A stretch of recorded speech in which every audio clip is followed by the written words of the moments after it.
इतिहास म्हणजे Bollywood movie, फक्त इंटरव्हल नाही. चॅप्टर खूप आहे, पण नाव, तारखा आणि घटना गोंधळात टाकता. Then this video is for you baby. बोर्डला सगळं नको असतं, त्यांना फक्त ठराविक पॅटर्न लागतो.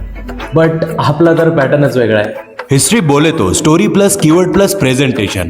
फक्त पाठांतर म्हटलं तर कमी marks. MCQ is equal to free marks section. MCQ म्हटलं तर बोर्डचं दिलेलं गिफ्ट. पहिले 1 ते 10 चॅप्टर वाचा आणि डेट पेक्षा त्यातले पर्सन प्लस इव्हेंट लक्षात ठेवा. गेस नाही, smart reading. Number 2 3 marks question is equal to shortcut round. कारणे, परिणाम, कोण, कधी, काय, पॉइंट वाईज लक्षात करा. 2 point is equal to 2 marks. 3 point is equal to 3 marks.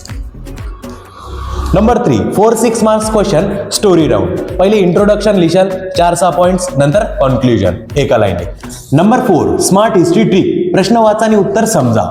मग नंतर मनातल्या मनात एक स्टोरी क्रिएट करा आणि त्या स्टोरीला इमॅजिन करा. नंतर इमॅजिनेशनला तुमच्या शब्दात मांडा.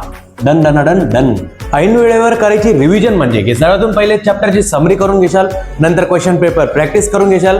पुढे म्हटलं तर रायटिंगची प्रॅक्टिस करा आणि नंतर मॅप प्लस वीक चॅप्टर्स जे आहेत त्यांची प्रॅक्टिस करून घेशाल. आणि लास्टली लाईट रिव्हिजन प्लस थोडासा आराम करून घ्या. इतिहास म्हणजे भूतकाळ नाही, तो तुमच्या बोर्डचा भविष्य आहे. सेव्ह करा आणि तुमच्या मित्राला पाठवून त्याची पण झोप उडून द्या.